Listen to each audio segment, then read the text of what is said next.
Question: a ball of mass 3 kg is dropped from the height of 125 meter. The acceleration due to gravity is 10 meter per second square. Find option A. Find the time taken by the ball to reach on the ground. B, final velocity of ball on reaching the ground.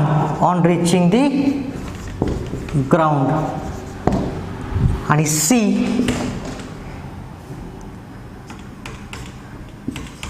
the height of the ball from the ground at half time.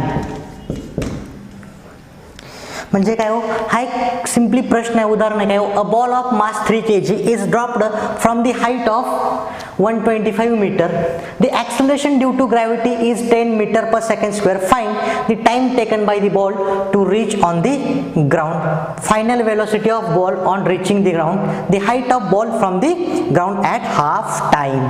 हा प्रश्न आहे. तर ठीक आहे, समजून घ्या प्रश्न, read करा, एक वेळेस, दोन वेळेस, तीन वेळेस रीड करा आणि अंडरस्टँड करा. तर काय हो, एक बॉल आहे, सिम्पली एक बॉल आहे आणि 3 किलोचा आहे बॉल. तो 3 किलोचा बॉल आहे आणि तो काय केलाय, 125 मीटरवरून खाली सोडलेला आहे. काय हो, 125 मीटरवरून खाली सोडलेला आहे. आणि काय हो, ऍक्सलरेशन ड्यू टू ग्रॅव्हिटी म्हणजे गुरुत्वीय त्वरण दिलेलं आहे मला 10 मीटर पर सेकंड स्क्वेअर.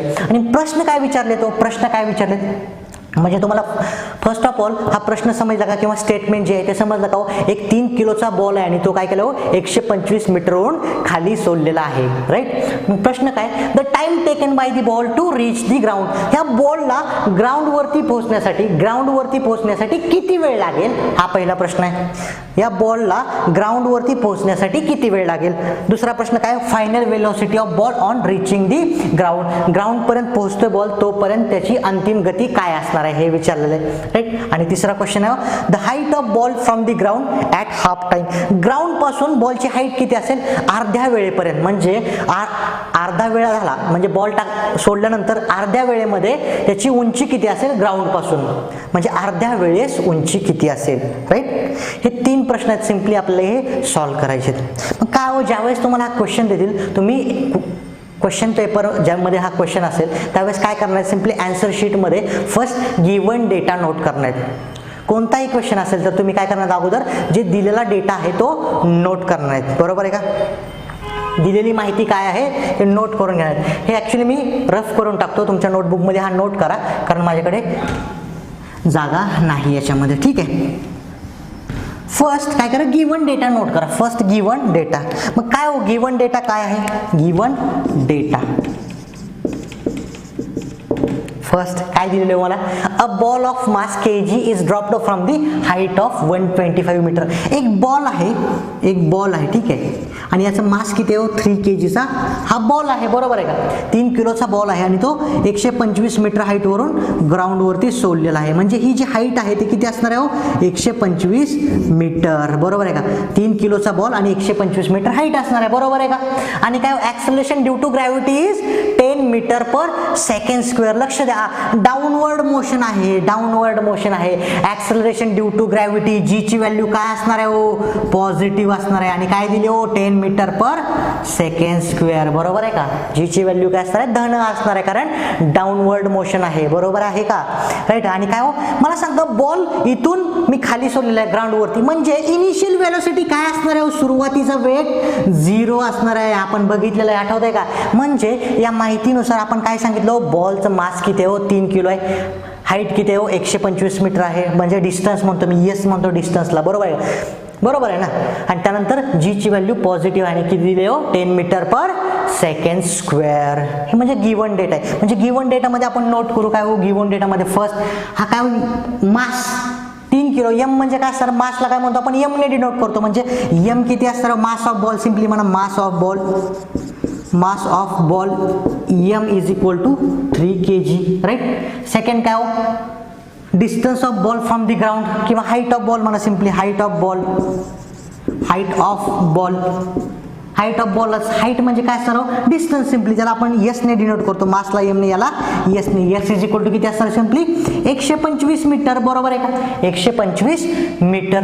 आणि काय हो गिवन डेटा जी, जी काय असणार पॉझिटिव्ह म्हणजे 10 मीटर पर सेकंड स्क्वेअर दिलेलंच आहे. आणि यू ची आपण बघितलं काय हो डाऊनवर्ड मोशन आहे आणि वरून बॉल आपण खाली सोडतोय, वरून बॉल खाली सोडतोय म्हणजे सुरुवातीचा वेग काय असणार त्याचा 0 असणार, initial velocity u is equal to काय असणार 0 metre per second square right. ह्याच्यामध्ये काही डाऊट आहे कोणाला, याच्यामध्ये कोणाला काही डाऊट आहे का राईट. याच्यामध्ये काही डाऊट नसणार म्हणजे गिवन डेटा तर आपण नोट केलाय. चला मग आपण ऍक्च्युली जे क्वेश्चन दिलेत आपल्याला 3 ABC ते सॉल्व्ह करूया. ठीक आहे, हे रफ करून टाकतो मी क्वेश्चन, माझ्या लक्षात आहे क्वेश्चन, तुम्ही नोटबुक मध्ये नोट केलेलाच असेल. ठीक आहे, तर काय हो फर्स्ट क्वेश्चन काय हो, याच्यामध्ये आपण काय दिलं होतं मी परत एकदा नोट करतो. फर्स्ट तुम्ही पण ज्यावेळेस सॉल्व्ह करणार त्यावेळेस हा क्वेश्चन नोट करा लगेच. फर्स्ट गिवन डेटा तर आपण ऑलरेडी नोट केला होता. फर्स्ट मला सांगा काय हो, the time taken by the ball, the time taken by the ball to reach the ground, to reach the ground म्हणजे वरून सोडल्यापासून बॉलला ग्राउंड पर्यंत पोहोचण्यासाठी किती वेळ लागला आहे. ठीक आहे, किती वेळ लागणार आहे. माझ्याकडे डेटा तर आहे, मला हे कशावरून सॉल्व्ह करायचं, तर आपण कशावरून सॉल्व्ह करणार, न्यूटन्स इक्वेशन ऑफ मोशन वरून. मला सांगा आपण न्यूटन्स इक्वेशन ऑफ मोशन बघितले राईट. आपल्याला गिवन डेटा तर आपल्याकडे काय आहे, एस माहिती आहे, यू माहिती आहे, जी माहिती आहे. म्हणजे तुम्ही विचार करा ह्या सगळ्या गोष्टी माहिती आहेत तर मला कोणतं समीकरण यूज करावं लागेल. म्हणजे तुम्हाला लगेच कळेल की आपल्याला कोणतं तरी न्यूटनचे मोशनचे इक्वेशन यूज करावे लागणार आहेत. न्यूटनची जी गतिविषयक समीकरण आहेत ती मला वापरावी लागणार आहेत, कारण या डेटावरूनच तुम्हाला समजणार आहे बरोबर आहे, दिलेल्या माहितीवरून समजणार आहे की बाबा न्यूटनचं कोणतं तरी एक गतिविषयक समीकरण आहे ते मला यूज करावं लागणार आहे याच्यामध्ये. तर बघूया आपण न्यूटनची गतिविषयक समीकरण कोणती आहेत, 3 आणखी एकदा नोट करा लगेच. V is equal to u plus AT हे झालं फर्स्ट इक्वेशन ऑफ मोशन, न्यूटनचं गतिविषयक पहिलं समीकरण. दुसरं काय हो, S is equal to UT plus 1/2 AT square हे दुसरं. आणि तिसरं काय हो, V square is equal to u square plus 2AS. मग मला सांगा हा प्रश्न आहे माझ्याकडे, मला काय करायचं या समीकरणाचा यूज करायचा आहे. या तिन्हीपैकी कोणतंही एक समीकरण यूज करून हा उदाहरण सॉल्व्ह करायचं आहे. ठीक आहे, तर the time taken by the ball to reach the ground. ठीक आहे, गिवन डेटा तर आपण नोट केला होता राईट. मी इथंही शॉर्टमध्ये नोट करतो म्हणजे माझ्याकडे राहील. ठीक आहे, तर काय होतं गिवन डेटामध्ये फर्स्ट ऑफ ऑल काय दिलं होतं, mass m is equal to 3 kg. ठीक आहे, त्यानंतर काय होईल, एस डिस्टन्स किती दिलं होतं 125 मीटर. ऑलरेडी आपण नोट केलंय, फक्त मी आणखी एकदा नोट करतो कारण मी रफ केलेले ते. ठीक आहे, आणि काय u is equal to 0, G is equal to 10 metre per second square right. हा माझ्याकडे गिवन डेटा आहे. मग मला सांगा मला कोणतं इक्वेशन, मला टाइम फाइंड आउट करायचं आहे. The time taken by the ball to reach the ground, या बॉलला ग्राउंड पर्यंत पोहोचण्यासाठी किती वेळ लागणार आहे. 125 मीटरवरून मी सोडलाय बॉल बरोबर आहे का, त्याला जमिनीवर पोहोचण्यासाठी, जमिनीपर्यंत पोहोचण्यासाठी किती वेळ लागेल. मग मला सांगा यापैकी कोणतं इक्वेशन आपण यूज करू शकतो. फर्स्ट चेक करा, एक number equation number 1 V is equal to u plus AT. Check करा U प्लस AT. माझ्याकडे V आहे का, अंतिम गती आहे का, अंतिम गती नाही माझ्याकडे. U आहे का, U ची व्हॅल्यू 0 आहे माझ्याकडे. A आहे का, A लाच मी G ने रिप्लेस करू शकतो कारण काय हो, A म्हणजे जी असणार ऍक्सेलरेशन किंवा गुरुत्वीय त्वरणामुळे होणारे ऍक्सेलरेशन म्हणजे काय G. A is equal to G बरोबर आहे का, हे बघितलेलं आपण ऑलरेडी काल. ठीक आहे, A ची पण व्हॅल्यू आहे, मला T फाइंड आउट करायचं. ठीक आहे, हार्ट फाइंड आउट करायचं राईट. हा पण आहे, हा पण आहे, पण हा नाही ना राईट. माझ्याकडे हे जर 3 असते तर मला T फाइंड आउट करता आला असता, पण माझ्याकडे हा V ची व्हॅल्यू नाही आहे, फायनल व्हेलॉसिटी नाही, म्हणजे हे इक्वेशन मी यूज करू शकत नाही. हे इक्वेशन मला यूज करता येणार नाही. तर काय हो बघूया, न्यूटनचं गतिविषयक दुसरं समीकरण आहे ते मला वापरता येत आहे का. ठीक आहे, फर्स्ट तर यूज करता येणार का नाही, तर दुसरं चेक करूया. दुसरं S is equal to UT plus 1/2 AT square. Right. S ची व्हॅल्यू आहे का हो माझ्याकडे? एस ची व्हॅल्यू पण आहे, यू ची पण आहे, u is equal to 0. T तर मला शोधायचा आहे.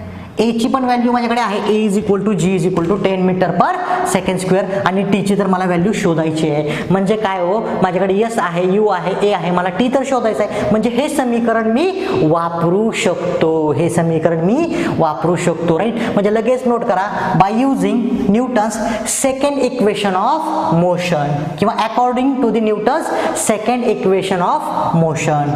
अकॉर्डिंग, हा डेटा मी साईडला नोट करतो. ठीक आहे. अकॉर्डिंग to the Newton's second equation of motion. म्हणजे काय, फर्स्ट ऑफ ऑल तुम्ही प्रॉब्लेम दिल्यानंतर गिव्हन डेटा नोट करणार, बरोबर आहे का. त्याच्यानंतर हा सब क्वेश्चन ए नोट करणार, the time taken by the ball to reach the ground. त्याच्यामध्ये काय होईल लगेच, according to the Newton second equation of motion. तुम्हाला क्वेश्चन आन्सर शीटमध्ये हे पण नोट करावं लागणार, कारण म्हणजे हा जो वर्ड आहे according to the Newton second equation of motion वगैरे सगळं मेन्शन करावं लागणार आहे, कारण तुमचा बोर्डचा एक्झाम आहे, थेरी पेपर आहे. ठीक आहे.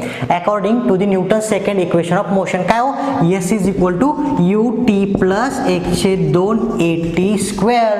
राईट. मग याच्यामध्ये आपण फक्त व्हॅल्यू पुट करूया. राईट. एस ची व्हॅल्यू काय हो, 125 बरोबर यू ची व्हॅल्यू 0 गुणिले टी. यू टी म्हणजे याच्यामध्ये काय असतो, गुणाकार असतो. टी ची व्हॅल्यू टी तर मला शोधायचं आहे, प्लस 102 गुणिले ए ची व्हॅल्यू किती आहे, a is equal to g is equal to 10 गुणिले टी स्क्वेअर. राईट. म्हणजे काय ना, सिम्पली 125 बरोबर 0 गुणिले टी 0 येणार आहे, प्लस 1/2 इंटू 10, 2 5 जा 10, 5 येणार आहे, 5 इंटू टी स्क्वेअर. म्हणजे काय ना, सिम्पली 125 बरोबर 5 गुणिले टीचा वर्ग. म्हणजे काय हो, 125 भागिले 5 बरोबर टी वर्ग. बरोबर आहे का. 125 भागिले 5 इकडे नोट करतो मी, दिसत नाही. 125 भागिले 5 बरोबर टी वर्ग. बरोबर आहे का. म्हणजे T square is equal to काय येणार, simply T square is equal to 5 2 जा 10, 2 उरलं, 2 वर 5, 5 5 जा 25. म्हणजे किंवा तुम्हाला लगेच समजणार आहे की 125 डिवायडेड बाय 5 किती येणार, सिम्पली 25. कारण तुम्ही क्लास 10 मध्ये हे तर सिम्पल तुम्हाला येणार आहे. म्हणजे टी स्क्वेअर किती येणार हो, 25. टी इज इक्वल टू काय असणार, सिम्पली वर्गमुळात 25 येणार आहे, वर्ग तिकडे गेल्यानंतर वर्गमुळात 25. बरोबर आहे का. वर्गमुळात 25 म्हणजे काय असणार, simply T is equal to 25चं वर्गमूळ काय असणार, 25चं वर्गमूळ सिम्पली 5 असणार आहे. 25चं वर्गमूळ काय असणार आहे, simply T is equal to वर्गमुळात 25 आणि 25चं वर्गमूळ काय असणार आहे, 5. म्हणजे T is equal to 5 second. T is equal to किती असणार, सिम्पली 5 सेकंड. याच्यामध्ये कोणाला काही डाऊट आहे का, याच्यामध्ये कोणाला काही डाऊट आहे का. इथं जर दिसत नसेल तर मी वरती नोट करतो, हे सिम्पली काय ना, सिम्पली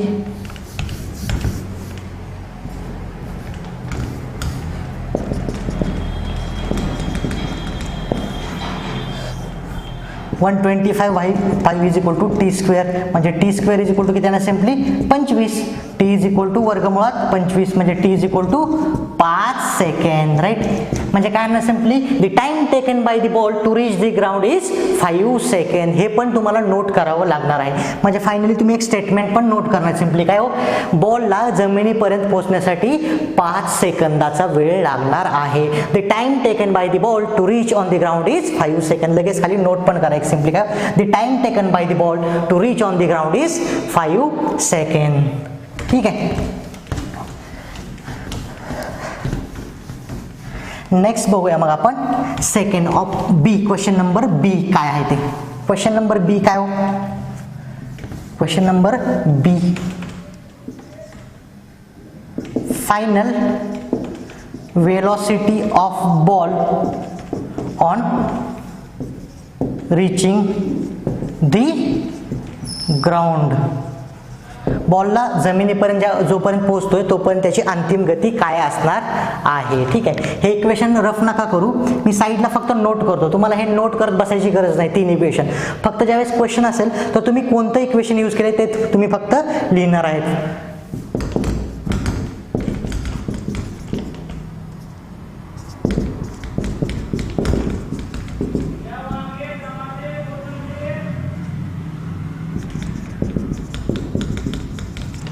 ठीक आहे. तर काय final velocity of ball on reaching the ground, बॉलला जमिनीपर्यंत पोहोचतोय तोपर्यंत त्याची अंतिम गती काय असणार आहे. ठीक आहे, अंतिम गती मला सिम्पली विचारले, म्हणजे अंतिम गती म्हणजे फायनल वेलोसिटी मला फाइंड आउट करायची आहे. ठीक आहे, तर याच्यापैकी कोणतं इक्वेशन यूज करावं लागेल ज्याच्यामध्ये v आहे.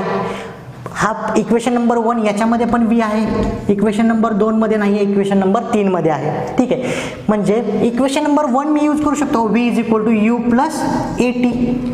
मला हे तर v फाइंड आउट करायचं आहे, u ची व्हॅल्यू आहे, a ची पण व्हॅल्यू आहे, आणि आता मी टाइम पण शोधलेलाच आहे ना 5 सेकंद, बरोबर आहे का. जर मला टाइम पण मी शोधलेला आहे ना, बरोबर आहे ना, म्हणजे 5 सेकंद, राईट. मला या तिन्ही पण व्हॅल्यू आहेत, मला v आरामात भेटणार आहे, इझिली मला v फाइंड आउट करता येणार आहे. म्हणजे काय हो, लगेच नोट करा, according to the Newton's first equation of motion, according to the Newton's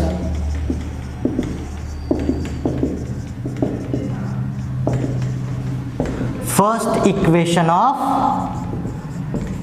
motion, according to the Newton's first equation of motion, v is equal to u plus at.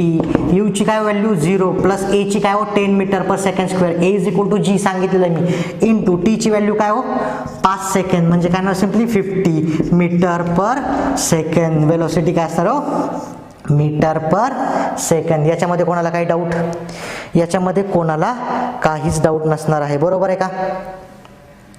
कोणतीही गोष्ट असू दे आपण इझिली कॅल्क्युलेट करू शकणार आहे. परत एकदा प्रॉब्लेम बघा आणि व्यवस्थित सॉल्व्ह करा. काय हो, सिम्पली मी काय हो व्हॅल्यू पुट करत गेलो, right. u is equal to 0, a is equal to 10, t is equal to 5, म्हणजे काय हो 50 metre per second. v is equal to काय असणार 50 मीटर पर सेकंड. वेलोसिटीसाठी युनिट काय असणार हो मीटर पर सेकंड. म्हणजे काय हो क्वेश्चन नंबर बी पण मी इझिली सॉल्व्ह केलेला आहे. ठीक आहे, तर आपण जाऊया नेक्स्ट क्वेश्चन नंबर सी कडे. काय हो सी, सब क्वेश्चन काय होता हो सी, लगेच नोट करूया आपण की काय होता. तुम्ही ऑलरेडी नोटबुक मध्ये नोट केलेला आहे. काय हो C, height of ball from the ground at half time, अर्ध्या वेळेमध्ये बॉलची ग्राउंड पासून उंची किती असेल, अर्ध्या वेळेमध्ये बॉलची ग्राउंड पासून उंची किती असेल हा प्रश्न आहे, बरोबर आहे का. तर बघूया की मला अगोदर सांगा की अर्धा वेळ किती असणार आहे. अर्धा वेळ म्हणजे बॉलला हा बघितला आपण काय बॉल ग्राउंड उंची 125 मीटर आहे, बरोबर आहे का. टोटल जी हाईट आहे ती 125 मीटर आहे, हा बॉल, राईट. तर मी बघितलं बॉलला इथून 125 मीटरवरून ग्राउंड पर्यंत येण्यासाठी 5 सेकंद लागत आहेत, बरोबर आहे का. आपण बघितलं ऑलरेडी 5 सेकंद, म्हणजे अर्धा वेळ किती असणार हो 2.5 सेकंद, 5 सेकंदाच्या अर्धा, बरोबर आहे का. म्हणजे हाफ टाइम बघूया आपण, लगेच नोट करूया. हाफ टाइम काय असणार, half time is equal to time t/2, बरोबर आहे का. टी तर किती होतं 5 सेकंद भागिले 5/2, 5/2 म्हणजे 2.5 सेकंड वाय किंवा 5/2 सेकंड सिम्पली, बरोबर आहे का. म्हणजे अर्धा वेळ किती असणार 2.5 सेकंद असणार आहे. म्हणजे मला काय विचारलंय त्यांनी की 2 सेकंद नंतर बॉलची जमिनीपासून उंची किती असेल. आता लक्ष द्या, याच्यामध्ये थोडंसं कन्फ्यूज होताल, ठीक आहे, लक्ष द्या फक्त, एकदम सिंपल आहे. म्हणजे अर्ध्या वेळेमध्ये बॉलची ग्राउंड पासून उंची किती विचारले. तुम्ही बॉल कुठून ड्रॉप करताय, वरून सोडताय, बरोबर आहे का. मग 2.5 सेकंद नंतर बॉल कुठं ना कुठं जाणार आहे, बरोबर आहे का, कुठेतरी येईल, ठीक आहे. पण अर्ध्या वेळेत बॉल इथपर्यंत आला सपोज, तर तुम्हाला ही उंची विचारले का हो, नाही. तर काय विचारले, बॉलची अर्ध्या वेळेत ग्राउंड पासून उंची किती असेल. मी बॉल सोडला आणि जर समजा अर्ध्या वेळेत तो इथपर्यंत झाला, पण ही हाईट नाही विचारली, ही उंची नाही विचारली, तर काय हो ग्राउंड पासून या बॉलची उंची किती असेल ती विचारली. म्हणजे फक्त मला ही हाईट विचारलेली आता, बरोबर आहे का, समजतंय का. याच्यामध्ये काय डाऊट. मग बघूया की आपण कसं सॉल्व्ह करता येईल मला, ठीक आहे. तर मला first of all me ball इथून सोडतोय, तर मला ही हाईट काढता येईल का हो, नाही काढता येणार. मला अगोदर अर्ध्या वेळेमध्ये बॉल किती डिस्टन्स ट्रॅव्हल करेल हे काढावं लागेल. म्हणजे इथून 2.5 सेकंड मध्ये बॉल किती अंतर कापणार आहे ते मला काढावं लागेल, बरोबर आहे. मग बघूया की अर्ध्या वेळेत बॉल किती अंतर कापणार आहे. तर मला सांगा याच्यापैकी कोणतं इक्वेशन यूज करू शकतो. मला डिस्टन्स फाइंड आउट करायचं आहे, अर्ध्या वेळेत बॉल किती अंतर कापतोय, किती डिस्टन्स जातोय हे फाइंड आउट करायचं. तर मला डिस्टन्स साठी काय यूज करू शकतो, हा फर्स्ट इक्वेशन यूज करू शकतो का डिस्टन्स साठी, कारण एस तर आन्सर नाही आहे त्याच्यामध्ये डिस्टन्स.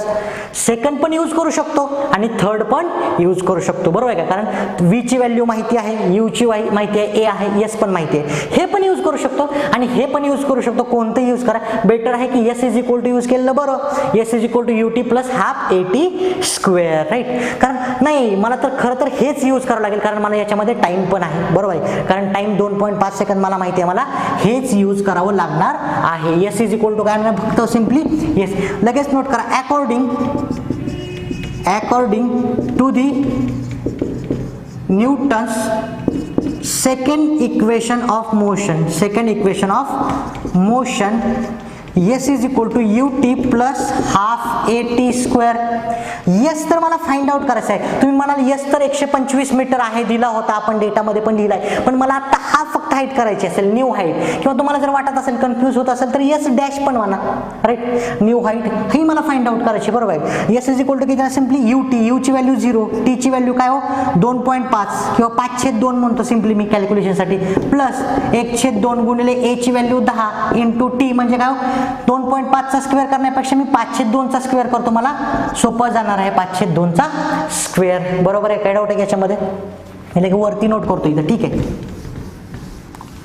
मग काय ना, simply s is equal to हा काय ना 0 इंटू एनिथिंग 0 प्लस 1/2 इंटू 10, 2 5 जा 10, 5 गुणिले 5/2 चा वर्ग, बरोबर आहे का? म्हणजे काय, s इज इक्वल टू 5 गुणिले 5/2 चा वर्ग. हा कसा करता येईल? असा असेल त्यावेळेस काय करतो आपण, अंशाचा पण वर्ग आणि छेदाचा पण वर्ग, डिनॉमिनेटरचा आणि न्यूमरेटरचा दोघांचा पण स्क्वेअर करतो. म्हणजे काय हो, 5 चा वर्ग पण घेतो आणि 2 चा वर्ग पण. 5 चा वर्ग किती असणार हो, 25 भागिले 2 चा वर्ग 4, बरोबर आहे का? 25/4. मग s इज इक्वल टू काय ना, सिम्पली 5 गुणिले 25 किती येणार, 25 5 जा 125 भागिले 4. हे जर सोडवलं तर किती येणार, 4 3 जा 12, 4 3 जा 12, नंतर 5 4 1 जा 4, 1 उरलं त्याच्यावर घेतलं 0, पॉईंट 4 2 जा 8, 2 उरलं त्याच्यावर घेतलं 0, 4 5 जा 20 म्हणजे 31.25, 31.25 मीटर, 31.25 मीटर. हे तर सॉल्व्ह करू शकता तुम्ही. म्हणजे मला सांगा, ग्राउंड पासून या बॉलची उंची 31.25 मीटर आलेली आहे का हो? नाही. म्हणजे अर्ध्या वेळेत ही उंची 31.25 आहे का? नाही. तर कोणती आली हो? बॉल ज्यावेळेस वरून मी ड्रॉप केला तर 2.5 सेकंद मध्ये तो किती गेला हो? हा गेला 31.25 मीटर. ही उंची आलेली आहे, पण मला काढायची कोणती? The height of ball from the ground at half time. अर्ध्या वेळेत बॉलची ग्राउंड पासूनची उंची काढायची आहे. म्हणजे ग्राउंड पासूनची उंची तर ही आहे, ग्राउंड पासूनची उंची तर ही आहे, बघा ना, उंची ही आहे. म्हणजे मला काय हो, हा टोटल उंची मला माहिती आहे, टोटल डिस्टन्स 125 आणि ही पण माहिती आहे. तर मला ही कशी भेटेल हो? 125 वजा 31.25, बरोबर आहे? किंवा असंही करू शकता, ही उंची तुम्ही x माना, तुम्हाला काय भेटेल हो? x अधिक 31.25 बरोबर 125 येणार आहे, बरोबर आहे? ही आणि हे मिळून 125 होणार आहे टोटल, बरोबर आहे? म्हणजे x इज इक्वल टू काय ना, 125 वजा 31.25, बरोबर आहे का? हे गरज आहे का तुम्हाला हे पण करायची? काहीच गरज नाही, तुम्ही सिम्पली म्हणू शकता. कारण काय हो, ही जी उंची आहे ना ती काय हो 125, कारण ही टोटल उंची 125 मीटर आहे. म्हणजे ही जर काढायची असेल 125 वजा ही उंची म्हणजेच ही उंची भेटणार आहे, बरोबर आहे का? 125 वजा 31.25 म्हणजे तुम्ही डायरेक्ट म्हणू शकता the height of ball from the ground at half time is 125 minus 31.25, 125 वजा 31.25. हे जर तुम्ही सॉल्व केल्यानंतर किती येणार चेक करा, 125 वजा 31.25. हे जर तुम्ही सॉल्व केल्यानंतर उत्तर तुम्हाला भेटणार आहे 93.75, 93.75 मीटर, 93.75 मीटर. काय डाऊट आहे की याच्यामध्ये? याच्यामध्ये काही डाऊट नसणार आहे. आपण तिन्ही जे प्रॉब्लेम आहेत, सब प्रॉब्लेम होते. एक स्टेटमेंट दिलं होतं काय हो, एक बॉल 3 किलोचा बॉल 125 मीटर उंचीवरून मी खाली सोडलाय. तर मला पहिला क्वेश्चन काय होता हो, तर त्याचे काय काढा, टाइम काढा, त्याला जमिनीपर्यंत पोहोचण्यासाठी किती वेळ लागेल. आणि नंतर काय होतं हो दुसरा क्वेश्चन, त्याची अंतिम गती काय असेल. आणि तिसरा काय हो, अर्ध्या वेळेस त्या बॉलची उंची जमिनीपासून किती असेल. तर याच्यामध्ये तुम्हाला काय दिसलो हे तर आपण प्रॉब्लेम सॉल्व्ह केला, ठीक आहे. तर तुम्ही जर ऑब्झर्वेशन केलं तर तुम्ही काय म्हणाल, बॉल अर्ध्या वेळेत बघा ना, चेक करा, आपला 5 वरून ते खाली बॉल येण्यासाठी 5 सेकंद लागत आहेत, बरोबर आहे का. पण अर्ध्या वेळेत म्हणजे 2.5 सेकंदामध्ये तो 31.25 मीटर जातोय आणि पुढच्या 2.5 सेकंदामध्ये 93.75 मीटर जातोय. तर तुम्ही म्हणाल असं कसं, बरोबर आहे का. अर्ध्या वेळेस तर त्याची गती सारखी पाहिजे असं तुम्हाला वाटेल, बरोबर आहे का. म्हणजे 125 मीटर असेल तर अर्ध्या वेळेत त्यानं 125/2 जेवढं येत आहे तेवढी गती, तेवढं अंतर कापायला पाहिजे. पण तसं का नाही होतो, म्हणजे अर्ध्या वेळेत तो काय करतोय बघा ना, अर्ध्या वेळेत 31.25 मीटर एवढं अंतर कापतोय आणि पुढच्या अर्ध्या वेळेत 93.75 एवढं अंतर जास्त कापतोय. असं का होतं, कारण जसं बॉल खाली येतोय तसं गुरुत्वीय त्वरण पण त्याला खाली जास्त, ग्रॅव्हिटेशनल फोर्स पण त्याला खूप जोरात जास्त खेचणार आहे, बरोबर आहे. म्हणून त्याची गती जसं खाली येतोय तसं वाढणार आहे. समजतंय का, बरोबर आहे ना. हा पण एक कॉन्सेप्ट आहे. फक्त एक गोष्ट याच्यामध्ये समान असणार आहे, तुम्हाला एक सांगतो. म्हणजे मी जर एखादा बॉल, लक्ष द्या, हा पण एक कॉन्सेप्ट आहे, आपण तो पण नंतर यूज करणार, हे तर आपण बघितलंच, ठीक आहे. आणखी एक याच्यामध्ये कॉन्सेप्ट आहे. सपोज मी जर एक बॉल घेतला आणि मी जमिनीवरून वरती फेकत आहे, याला जर वरती जायला 10 सेकंद लागत असतील तर या बॉलला खाली यायला पण तेवढाच वेळ लागतो, 10 सेकंदच लागतात. एखादा बॉल वरती जायला जर 5 सेकंद लागत असतील तर पूर्ण बॉल खाली यायला 5 सेकंदच लागणार आहे. समजतंय का. म्हणजे एखादा बॉल ठराविक उंचीपर्यंत जायला जेवढा वेळ लागतो तेवढाच वेळ खाली येण्यासाठी पण लागणार आहे, ठीक आहे. या सेशनमध्ये कोणाला काही डाऊट नसणार आहे. आपण एक प्रॉब्लेम बघितला आणि ईच अँड एव्हरी पॉईंट त्याच्यामध्ये आपण डिटेलमध्ये बघितलं, राईट. सेम प्रॉब्लेम पण मी तुम्हाला नंतर देणार आहे टेस्टमध्ये, ठीक आहे. त्यामुळे हा प्रॉब्लेम व्यवस्थित करा, कोणाला काही डाऊट नसेल याच्यामध्ये, ठीक आहे. नेक्स्ट सेशनमध्ये आपण आणखी एक याच्यावरती प्रॉब्लेम बघूया. चला, थँक्यू, बाय बाय.